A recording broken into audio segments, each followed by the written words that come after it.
Hello and welcome to the Mindset Mentor. I'm Tania Kolar, helping you cultivate a life you love. As you know, your mindset is like a muscle that needs to be strengthened and conditioned, and this is your mindset workout. Today, we're going to talk about healing and developing your intuition. My guests on today's show have both had an incredible journey of healing through chronic illness, but also tapping into their superpowers.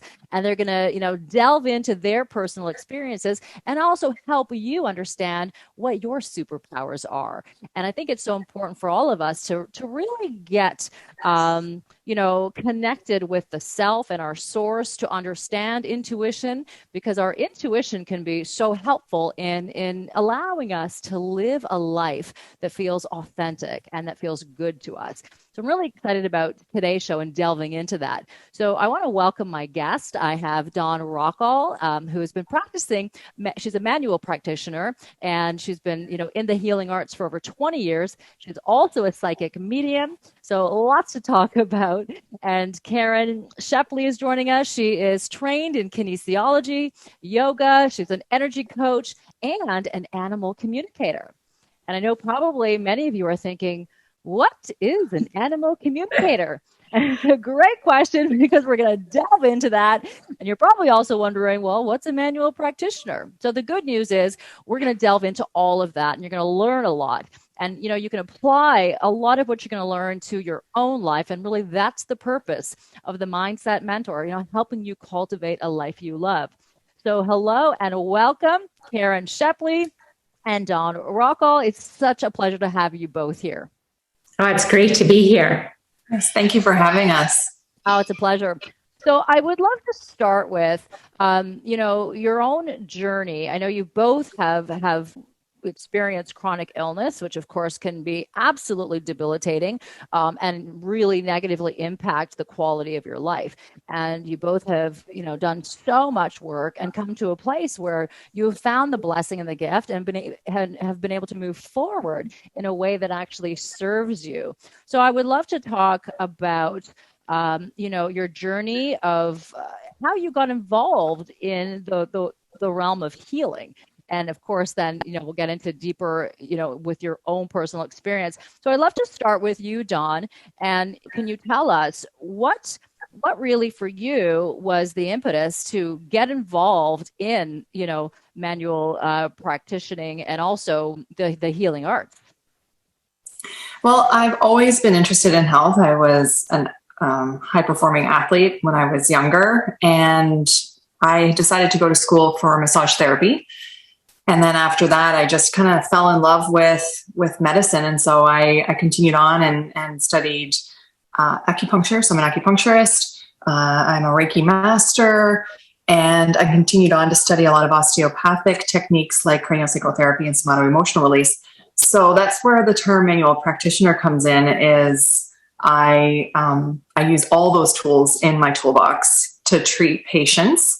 And I also have 4 autoimmune diseases. And thankfully, with my background in health, it has helped me from an allopathic point of view to try all the regular medicinal ways of treating, autoimmune diseases. But there was that missing key. And with my own kind of discovery that I am a medical intuitive as well, and able to tap into those psychic realms, I really found that there was this spiritual aspect of my recovery that I needed to tap into. And that's what led me to also start incorporating and learning more about spirituality and my own, superpowers.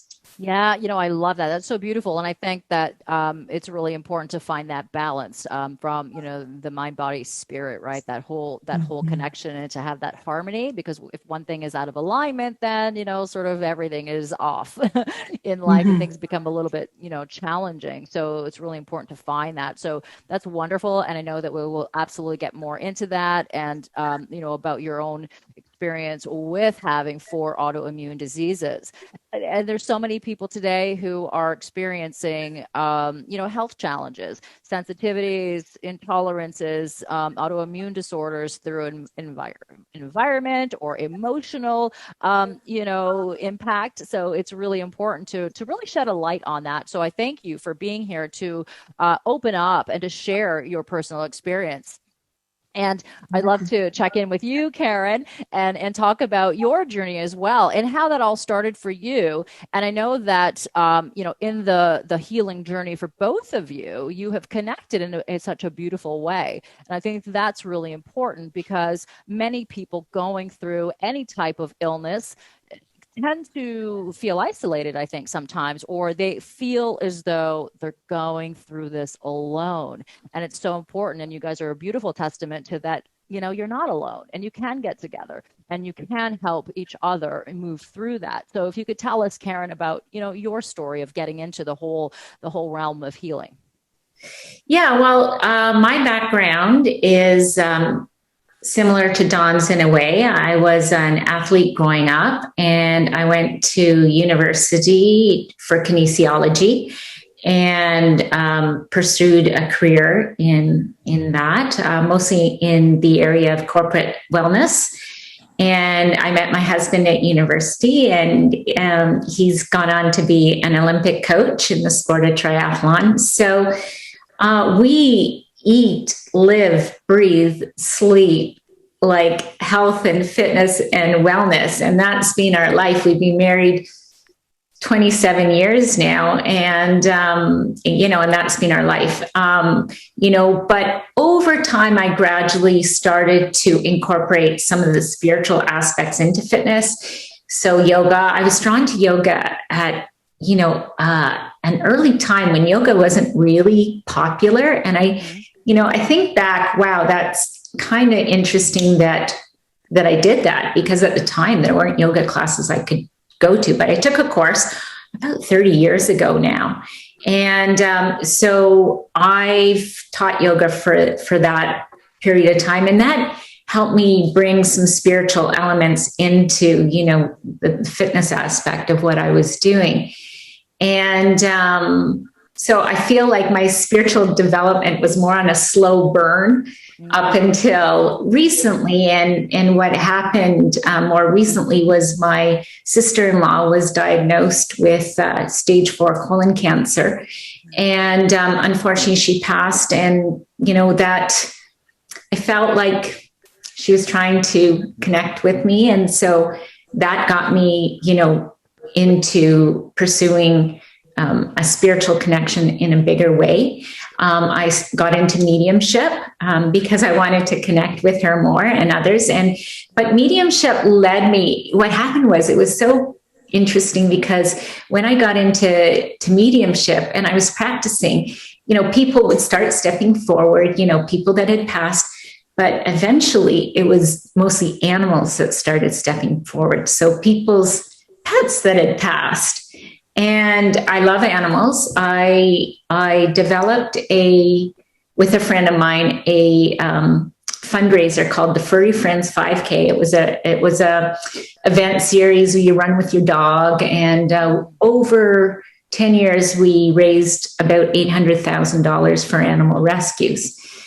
I stepped away from that recently because of my own health challenges, but I wanted to try to tie the animals and the spirit together. And then, the pets that had passed were stepping forward. So then I find out about animal communication, which was not only connecting with people's animals who had passed, but also connecting on a psychic level with their live animals. So here I was, in this fitness / starting to get spiritual. And now I've gone into a really significantly spiritual direction.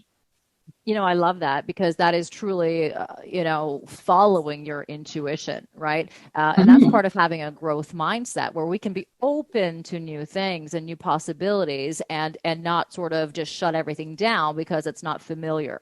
So, I feel it's so important to stretch beyond the comfort zone and what feels familiar to, what is possible, and to develop that growth mindset. And really interesting to be able to communicate with the animals, whether they're past or current animals, because I think a lot of pet owners always wonder, what's going on, or how can I help, and why are they acting out or doing this, so it's really interesting. So I'd love to, delve into a little bit more, as we get into the show, some examples. If you can share some of those examples, I think would be really helpful for people listening right now to get a better understanding.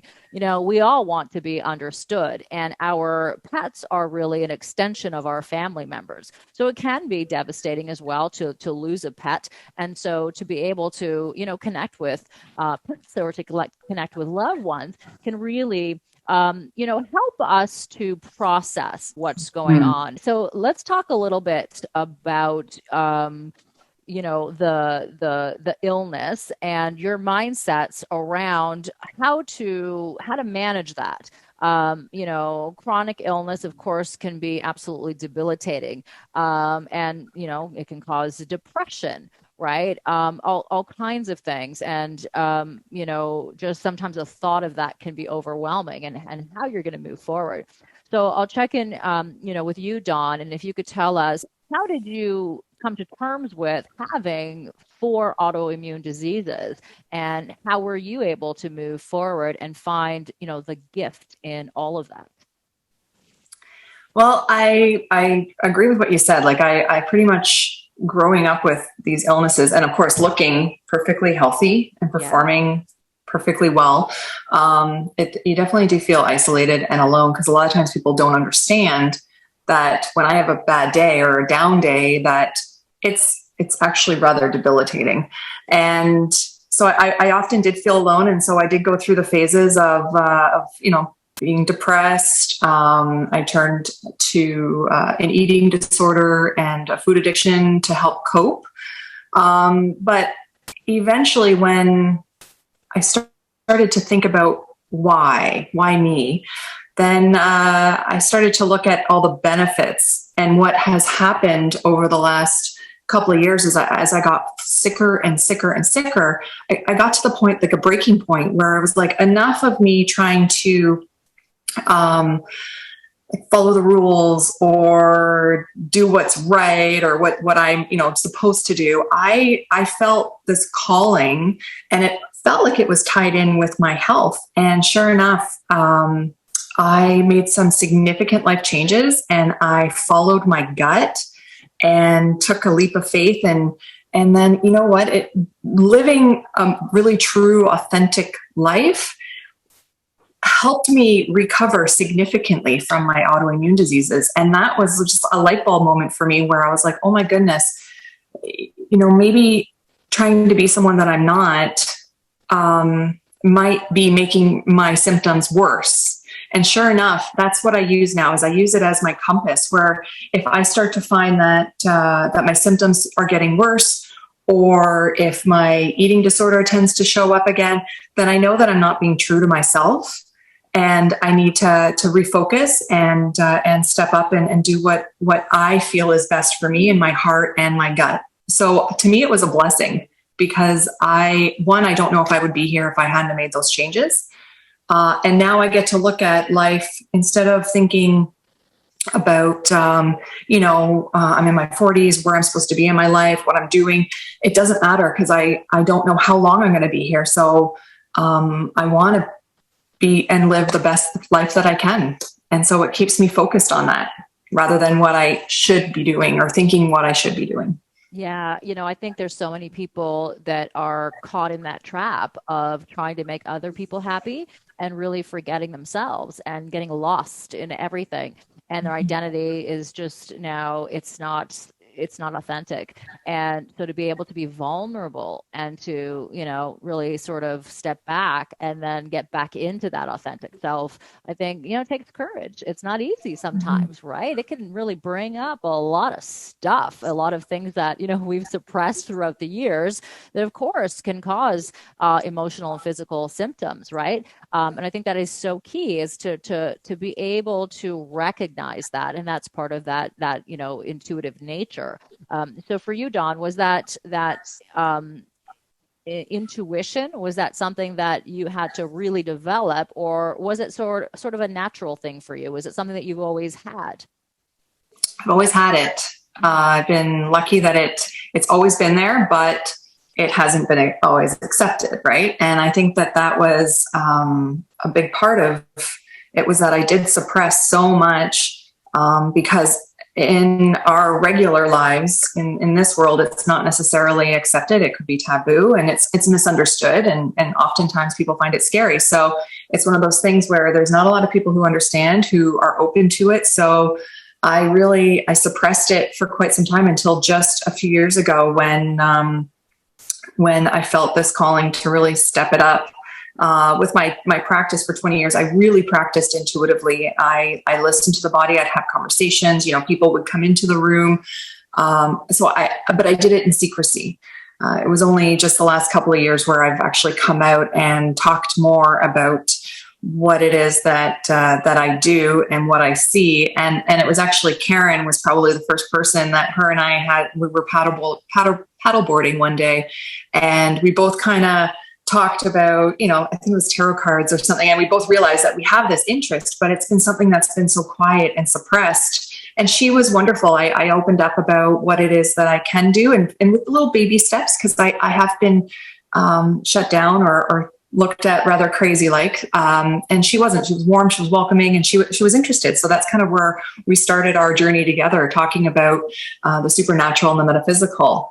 Yeah, it was a really great, she's been a great friend along the road to recovery for me. Oh, so beautiful. And I think that it truly is key, is that you got to find a tribe that's going to support you.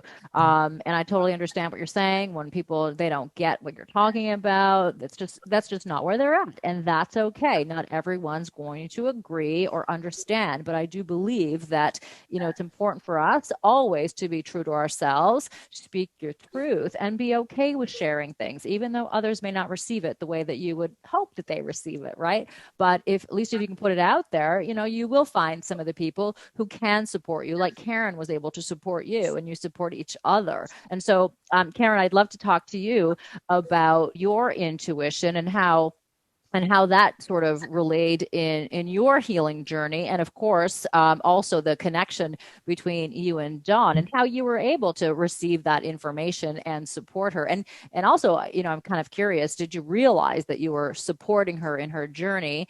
Or was it just so natural for you to accept what she was saying? Yeah, well, my own healing journey started in 2019. I was unfortunately diagnosed with, at the time, stage 3 colon cancer.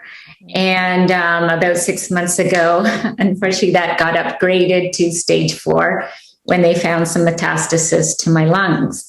And so, and you have to understand that my background as an athlete, as a fitness and wellness expert, this was kind of not just devastating, because I had cancer and what that would mean to a lot of people, but I was supposed to be the expert in not getting, illness, and especially cancer and that sort of thing. So, it impacted me on a lot of levels.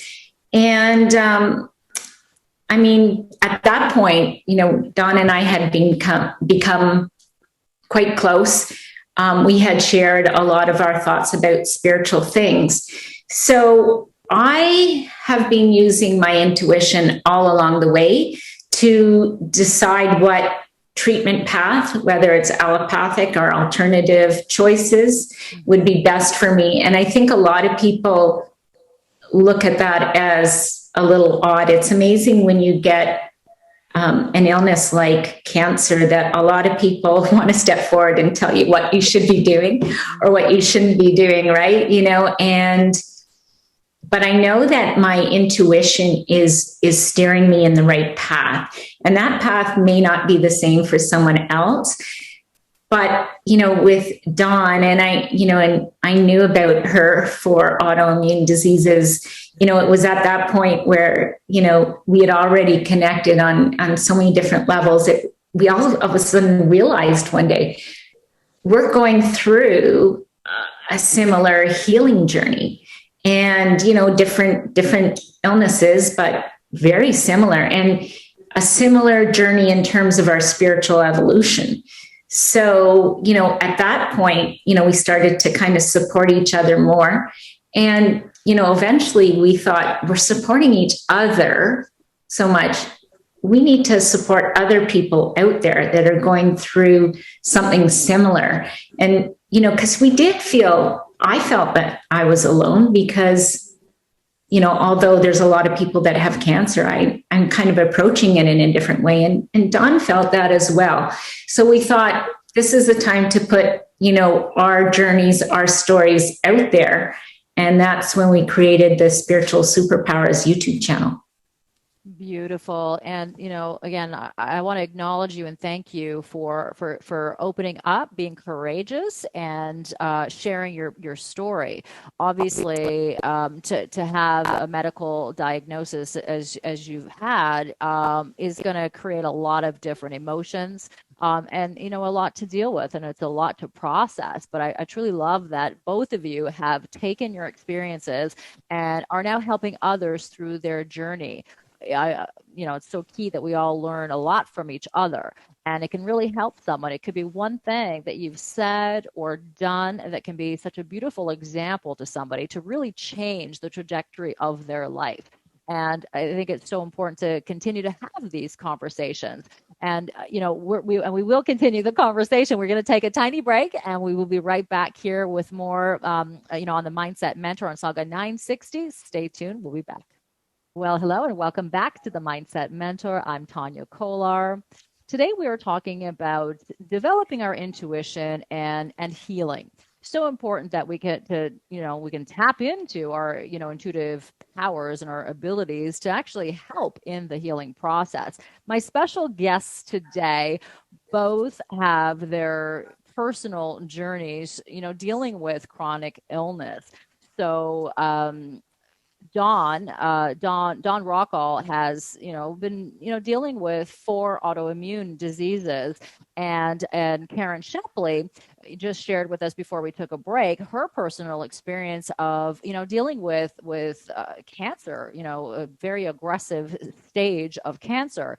Initially stage 3, it upgraded, and so it's so important to share stories and to find the gifts in, our challenges, even though these challenges are certainly, extremely difficult to process. There is so much on the other side of that. Now, I want to acknowledge both of my guests today for their bravery and their courage, for stepping up first to share their story, to speak their truth. It's being raw and real and vulnerable, and that's not easy. That's not easy. And so I think, it's important to acknowledge you both for being able to do that. So thank you. And I'd love to continue, Caron, with you, because just before we took a break, you were sharing, all these great things now that you are doing, in helping others through their journey. And you and Dawn have both created a YouTube channel, right? Helping people to tap into their superpowers. And I think that's extraordinary. So, let's talk about those gifts and finding that positive through all the negative for you. Yeah, well, I mean, Dawn and I both have what we call spiritual superpowers, and we believe that everyone has spiritual superpowers. And sometimes they just need a little bit of help in discovering what that is. So when we decided to, do this YouTube channel, we had no idea what we were doing, but we knew it would help others. I kind of believed, and you can comment on this, Dawn, that we would also help ourselves along the way.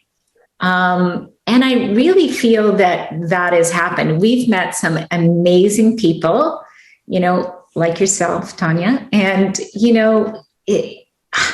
I feel so good about it. So we're helping other people, we're helping ourselves, we're developing this community of like-minded people, and maybe we're changing the life of a few people along the way. So I think it really has become bigger and better than what we ever expected it would be. So beautiful. Definitely. Yeah. And I think from what I've seen or heard from our viewers is there's a lot of people who are going through the exact same thing. They're going through a health concern. They're going through a struggle of feeling lost in their lives or inauthentic. They have these interests, but they feel it's wrong, or they don't feel like they have anyone to talk to about it. And it's amazing, this community that we've built, and we're finding that, as we put ourselves out there, the people that are tuning in and watching and then commenting, it really inspires them to live more authentically, speak their truth, and have the courage to do that, and even just look at things differently. They might have only looked at things the way that they were programmed, and now seeing us go through it, or being out there, putting ourselves out there, it's giving them the courage to do the same. Yeah, I think when you do experience a huge life challenge, it is an opportunity to reevaluate what's going on. It's like life is giving you a shake up and a wake up, and we can certainly choose how we're going to proceed and move forward from that. And I always think and believe what I believe. Anyone like yourselves who have gone through great challenges in life really are meant to teach people. It's like your sometimes your challenge is so much bigger than you are, and it's part of who you are and your truth to be able to impact the lives of others. And to me, I mean, that's such a beautiful gift and a blessing. It's such an honor to be able to do that. And again, it's so important to be true to yourself. And you had touched earlier about how when people look at you, you might look perfectly fit and healthy, and people don't know what's going on inside. And I think that, through being able to vocalize how you're feeling and what is going on inside, it's an opportunity for people to be able to support you. Because I think one of the things that happens when you are diagnosed with any illness is that you tend to shut down, you tend to internalize things. So I'll start with you, Dawn. Like, for you, did that play into, the initial part of the diagnosis for you? Did you kind of shut down, and how did you initially take the news? Well, I had all four kind of come in at different times. I think the youngest one was, I think I was 12 with Raynaud's disease. And then I went on to be diagnosed with pernicious anemia, a really rare disease called hereditary vibrational angioedema urticaria in my early mid 20s, which it affects my ability to exercise. And then the last one was celiac. I finally, after many years of struggling and going for lots of tests, I finally got diagnosed with celiac disease. And I don't know how much I shut down. I definitely stopped sharing. I didn't give up on myself, but, people think of you as like a hypochondriac almost. And so I had to really learn, I guess, who I could talk to about it. And what was great is that I didn't rely on really anyone. I kept pushing.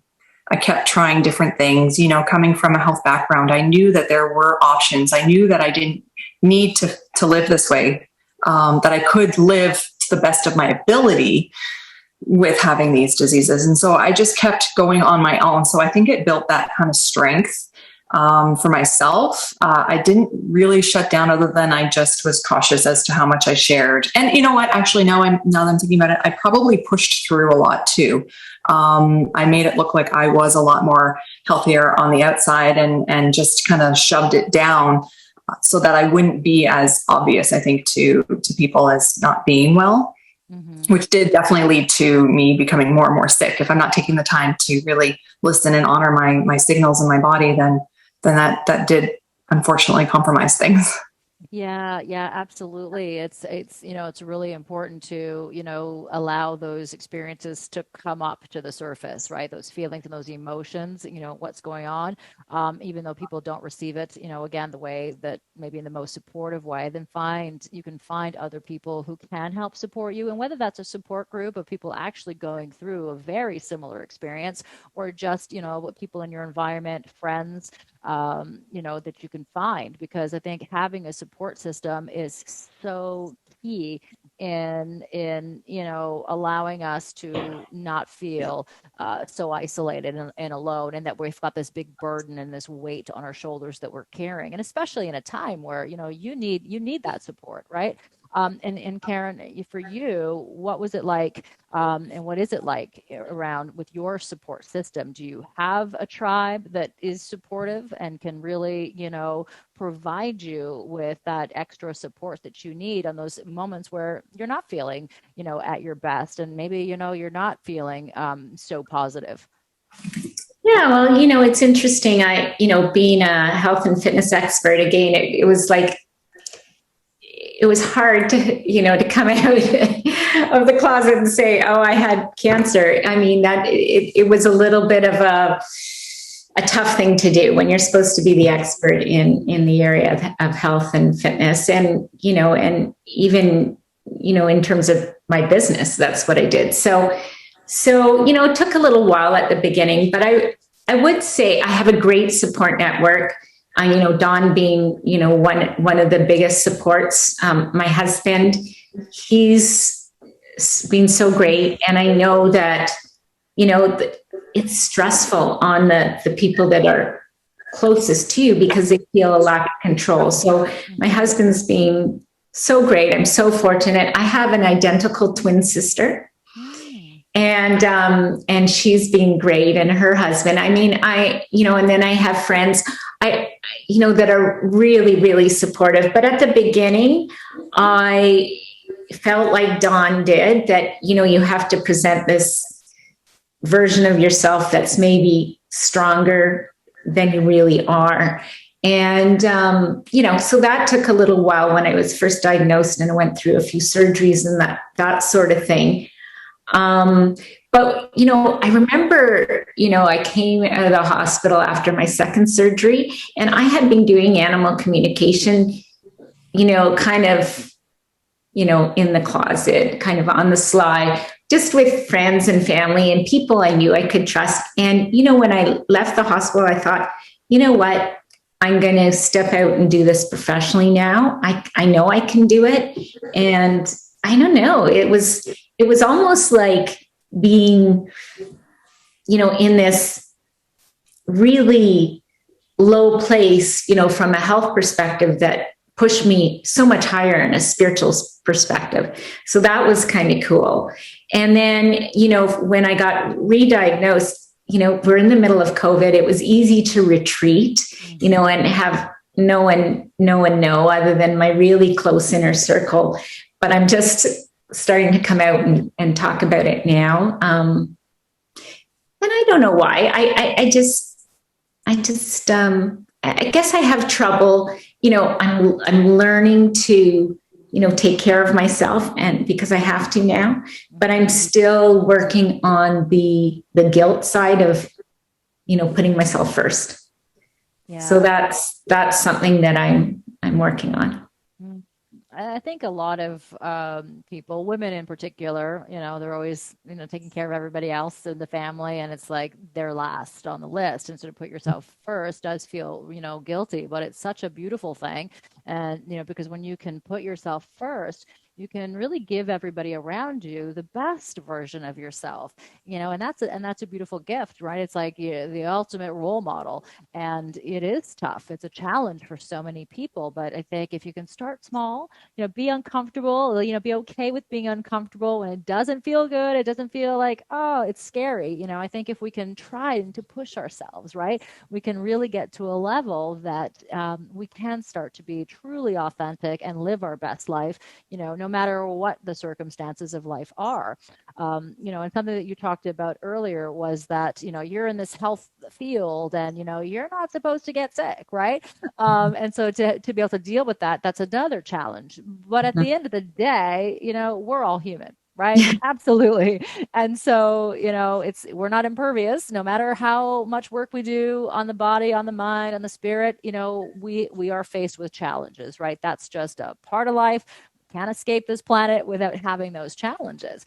But, I think that it gives you such an incredible level of compassion and empathy that you wouldn't have, had you not have gone through, both of you, your challenges, right?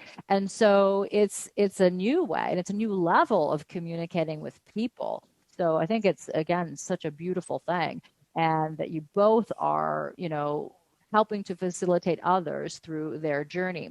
So we're going to take a short break. And when we come back, we're going to talk more about superpowers, specifically what those superpowers are and, how you can tap into that. And also, we'll delve into animal communication and understanding your pets and connecting with your pets that have passed. And we will be back here on Sauga 960 AM after this. Hello, welcome back to the Mindset Mentor. I'm Tania Kolar, helping you cultivate a life you love. It is so important to really focus on your mindset. Your mindset is equated to absolutely everything in your life. And if your mindset isn't right, your life isn't right. So, today we're focusing on intuition, so developing your intuition, and also healing. Both of my guests today joining me, Dawn Rockall and Caron Shepley, have had their own journey of dealing with chronic illness and are now helping others, through their journey. And, they've got a great YouTube channel, their spiritual superpowers. We will get into superpowers and what those superpowers are. We'll also talk about animal communication, understanding a little bit more about your loved ones, your furry loved ones.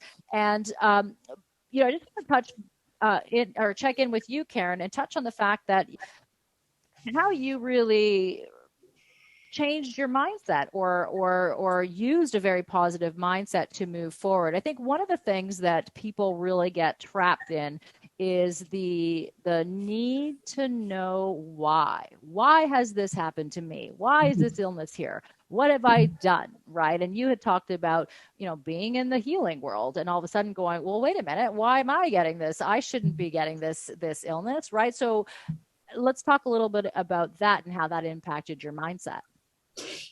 Yeah, I feel I was so fortunate that I kind of was on a spiritual journey. I'd had a spiritual launch. I wouldn't say awakening because that happened over many years, but a spiritual launch prior to me being diagnosed with cancer.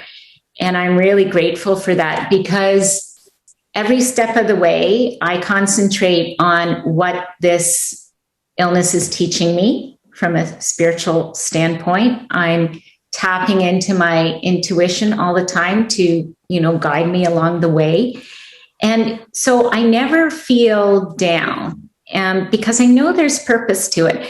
The problem is I won't find out what that purpose is until a little bit down the road. So you just have to trust, that there is purpose for it. And I hope one day that I'll look back and I'll see that having had cancer is a gift, actually. And I'm confident that I will get through this. I have no doubt in my mind.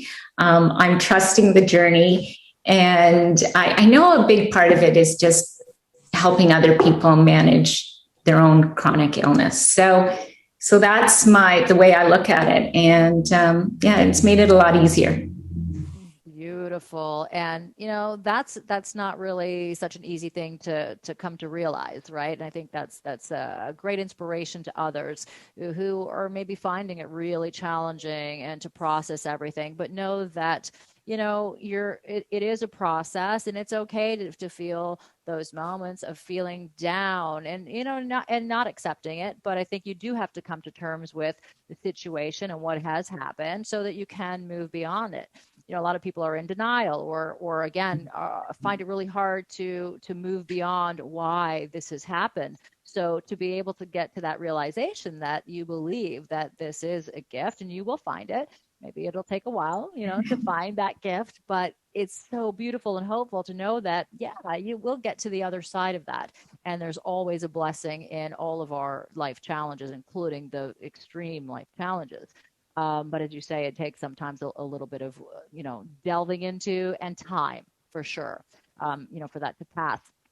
So I would love to talk about superpowers and how we can tap into our superpowers. So Dawn, if you can explain for you, what is your definition of superpowers? Well, I think for me, it's just using your intuition. I believe that we all have, access to that, and that what I have found over the years, going for so many different types of healing, so many different types of treatments, seeking out so much advice from other people who are intuitives, that each person tends to have their own uniqueness and something to offer someone.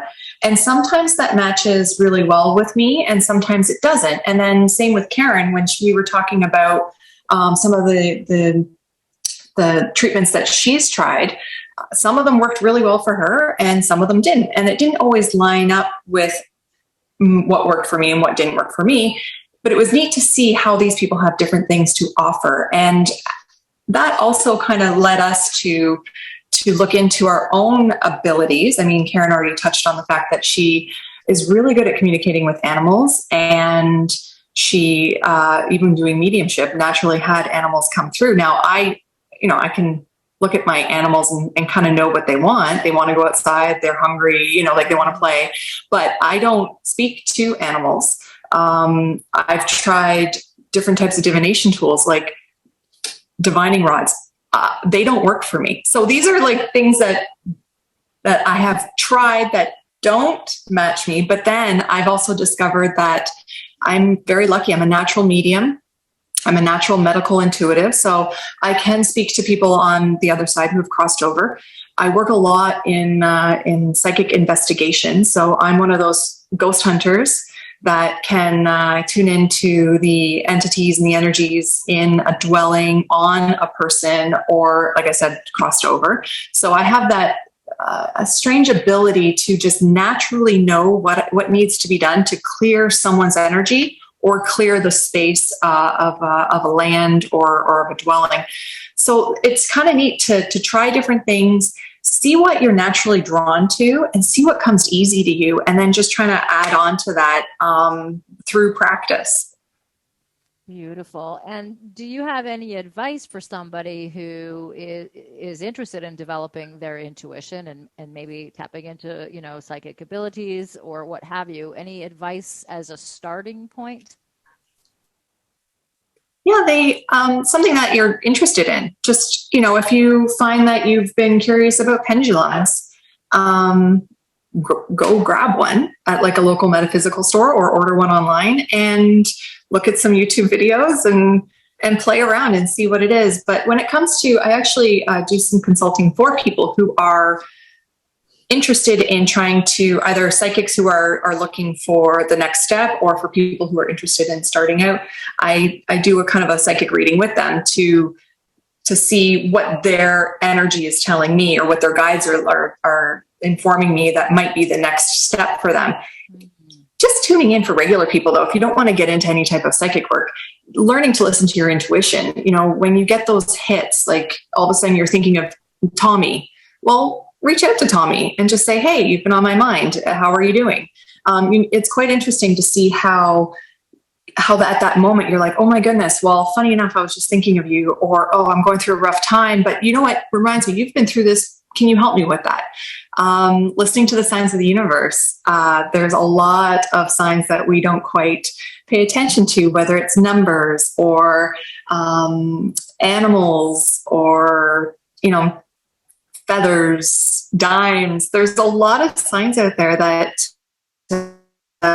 people can kind of watch and tune into and just act again. If you see the number 1111, well, just take a moment and think about what you're thinking about in that moment. Is it in your best interest, or are you possibly doing like the law of attraction where you're thinking of something negative, something maybe that you've been wanting to get rid of, and by thinking of it constantly, you're actually attracting it to yourself. And the number 1111 is something where the angels are with you and they're saying, hey, pay attention to what you're thinking about at this time. So there's so many different little stepping stones, and it's really just about listening to your instincts, following your gut, listening to your heart, and that helps to develop your intuition. And that's simple little things like that you can get into. Yeah, I think it's important to, pay attention to those little winks, right, from the universe, or those little nudges to be able to tap into that. So I want to tap into one of your superpowers, Caron, as an animal communicator, understanding what's going on in the world of our pets, whether they're here or passed over. So can you give us some examples of actual, cases that you have worked with? Yeah. Well, I should let everyone know that if you have a pet, you are an animal communicator. You just maybe don't realize that you are. So how animals communicate is through visual images, and all animals communicate that way. We did as children, young children, and then maybe up to the age of 3 or 4. And then when our verbal communication skills take over, we lose that psychic ability to communicate. So all it is visual communication. So our animals do it all the time. We lose it. So a lot of times our animals are sending us these communications. So if you're working at your desk and you think, oh, I wonder if Fido's dog bowl is empty all of a sudden, if you just out of the blue think of that, and you go into the kitchen and the dog's sitting at the dog bowl and it's empty, that was a communication from your dog. So I like to tell people that they should, talk to their animals just like they're talking to a person. You won't believe the amount of information that animal will pick up. But think about what you're visually creating in your mind, aside from what you're saying. Because if you say, stop whining, what do you visually create in your mind? An image of the dog whining. So you're actually reinforcing that you want your dog to whine, even though you're saying stop whining or don't whine. So you have to really think about what you visualize when you speak. And that's how you will really, really up your communication skills with your animal. I did it with my own cat. There were some behavior issues. And once I realized the word don't or stop doesn't translate to your visual images, I just reworded. I would say, could you, or it would be better if you could, do this instead, or whatever. And the change in the behavior is staggering. But just to have a fun little story, I once had an opportunity, I don't get this too often, to communicate with a chicken, someone's chicken, and it was a domestic chicken. Sometimes wild animals or less domestic animals don't want to communicate with humans. But anyway, this chicken was quite interested. So I kind of asked the chicken, just tell me what you want to tell me. Is there anything you want to say? And I got really loud, auditory communication, as well as the visual communication. Soup and sandwich, soup and sandwich, soup and sandwich. Yeah, like that. And it was kind of crazy. So I asked, there was some other communications, but I asked the chicken's owner, I said, this is going to sound really weird, but this is really what your chicken wanted to tell me. And she started laughing. She said, well, when we finish lunch, she had a 4-year-old son, we give the chicken leftovers. And today we just happened to give the chicken soup and sandwich, you know? So, I mean, that's the level of communication that animals have, you know, and I think people don't realize that. And that's a silly little example, but it shows you, you know, what animals can do, right? So how specific. I mean, that, yeah, it was very clear, you know, what the want was. So if you have a pet that seems to be acting out and maybe, you know, a little bit of a different behavior than normal, you know, what could potentially could be the message? What are they trying to convey? yeah, you know, I think there's a lot of different aspects. You have to think of yourself as a, you know, an animal trainer, and always, you know, try to be consistent and correct you know, behavior or unwanted behavior in a positive way, always positively, but also try to like be open to what images kind of flash in your mind when the animal is doing something that's unwanted, because there's always a reason, and we just may not understand the reason. And I think if you open your mind to a communication that might come in, that's the hard part, is to receive the communications. It's easier to send communications at the beginning, but just try to be open. And you know, when you know your animal so well, so it's easier to kind of practice this with an animal that you don't know so well, because you'll get images, and you know, it's hard to distinguish thoughts from images sometimes that you're getting, you know, from another animal. So practice with other animals, and then ask their owner, you know, I got this. What does this mean? Does this make sense? And you will be amazed how quickly you can develop the skill. Wow, fascinating stuff, because it can really help to, you know, create a better relationship, right, with the owner and the pets as well, right, for everybody in the home. Really fascinating stuff. And unfortunately, ladies, we are out of time. So I do want to thank each of you for being on the show, for going deep, being vulnerable and real and raw, and sharing your personal experiences. And also, I want to acknowledge you both for the incredible work that you are doing and helping others. And of course, the pets are an extension of that as well. So, you know, continue to do the great work that you're doing. And thank you both for being here. Oh, you're welcome. That was fun. Beautiful. Thank you. All right, everybody. That is a wrap for the Mindset Mentor for this week. Make sure you tune in next Tuesday at 1 p.m. for your next mindset workout. And remember that you want to strengthen and condition your mindset. Be open to new possibilities and new things. You know, you want to develop a growth mindset, and that way you can, you know, continue to create new neural networks in the brain to really cultivate a life you love.